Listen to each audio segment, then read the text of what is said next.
தங்கையை பார்க்கவே முடியவில்லை. ஆமாங்க.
நான் தட்டி கட்டி பாவத்திற்காக அந்த பாவி என் மீது வீண் பழி சுமத்தி என்னையும் நாடு கடத்தி விட்டால் அண்ணா.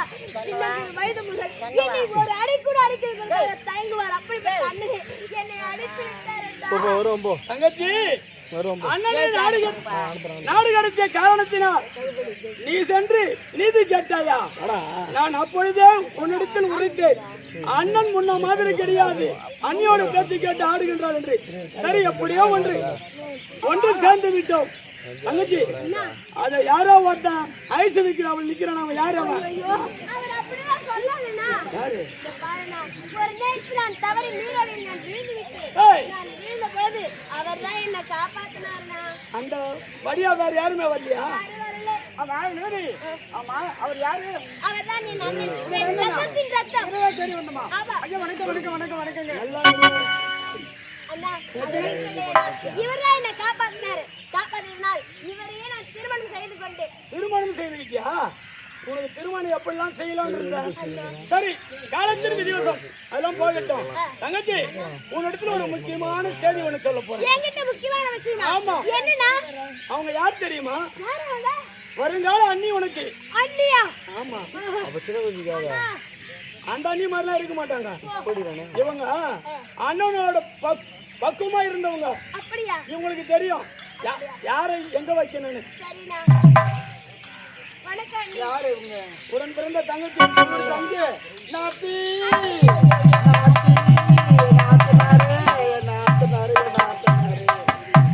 ஆமா, அது ஒரு பையன் நிக்கிறானே பாட்டில் பொறிக்கு பேர் யாரு? எங்க மச்சான். அவன் உங்க மச்சானா?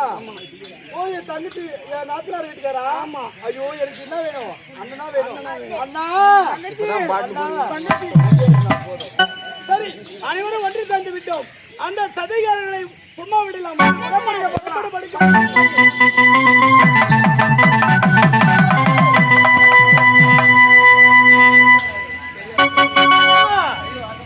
அந்த தாசியின் பேரை கேட்டு என் தம்பியும் அடித்து என் தங்கியும் அடித்து நாடு கடத்தி விட்டேன். அப்படி இருந்தாலும் தங்கச்சி, தம்பியை பார்க்க வேண்டும். யாருன்னே தெரியாது.